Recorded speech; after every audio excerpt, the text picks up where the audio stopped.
সুপ্রিয় দর্শক শ্রোতা, আসসালামু আলাইকুম। আজকে যাচ্ছি হচ্ছে কুয়াকাটার কিছু দর্শনীয় স্থান যেগুলো আপনাদের ভালো লাগবে। কুয়াকাটার মূল সৈকত থেকে 5 থেকে 6 কিলোমিটার পশ্চিমে অবস্থিত এই লেবুর বন বা লেবুর চর।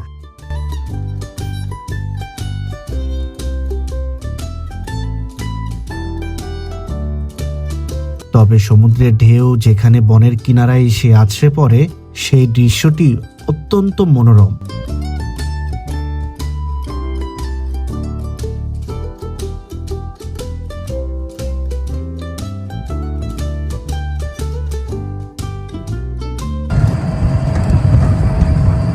এক সময় এখানে প্রচুর লেবুর গাছ ছিল বলেই এমন নামকরণ। তবে বর্তমানে এটি মূলত ঝাউবন এবং কেওড়া গাছের জন্য পরিচিত।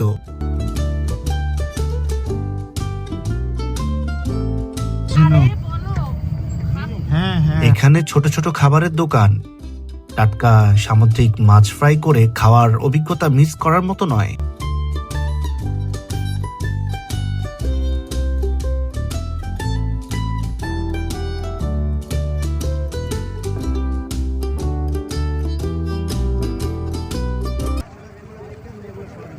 ঝিনুক বিচ লেবুর চরের খুব কাছেই এই বিচের অবস্থান।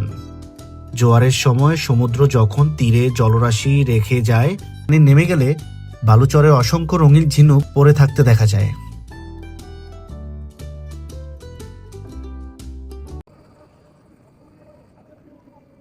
বিস্তীর্ণ জলরাশি এই মিলনস্থল দেখার জন্য পর্যটকদের সাধারণত মোটরসাইকেল বা স্পিড বোট করে এখানে আসেন। আমরা যেহেতু পরিবার বর্গ নিয়ে এসেছিলাম, তো সেই ক্ষেত্রে আমরা অটো ভাড়া করি।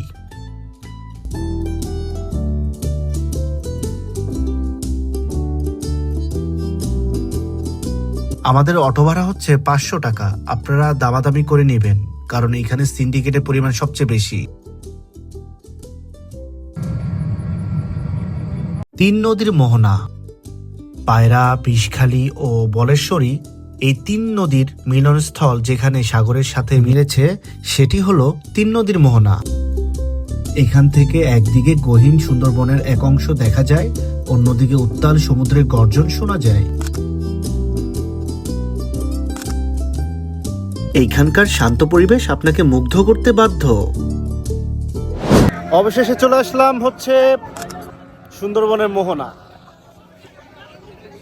চমৎকার একটি প্লেস, জোস। কুয়াকাটার সবচেয়ে বড় বিশেষত্ব হলো এখান থেকে সূর্যোদয় বা সূর্যাস্ত উভয় দেখার অনুভূতি।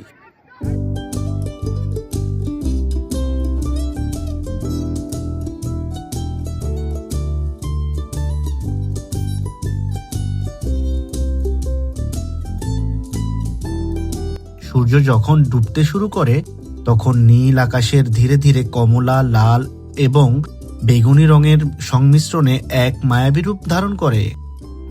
অবশেষে আমাদের 3 নদীর মোহনা বা এই বীজগুলো দেখা শেষ হয়ে গেছে। এখন আমরা চলে যাব হচ্ছে রেস্ট নিব এই জায়গাটায়। যে এই অটোগুলো আছে সেগুলো থাকবে, দেন এখান থেকে আমরা আস্তে আস্তে চলে যাব আমাদের হোটেলের উদ্দেশ্যে। তো পরবর্তী দিন কোনটা দেখাবো সেটা আপনারা দেখতে পারবেন। আজকের মতো বিদায় নিলাম, আল্লাহ হাফেজ। অবশেষে সূর্যাস্ত দেখার পর আমরা ধীরে ধীরে আমাদের হোটেলের উদ্দেশ্যে রওনা হই।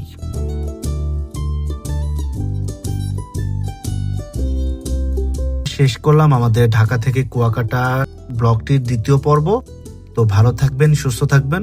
পরের পর্বের জন্য অপেক্ষা করুন। আল্লাহ হাফেজ।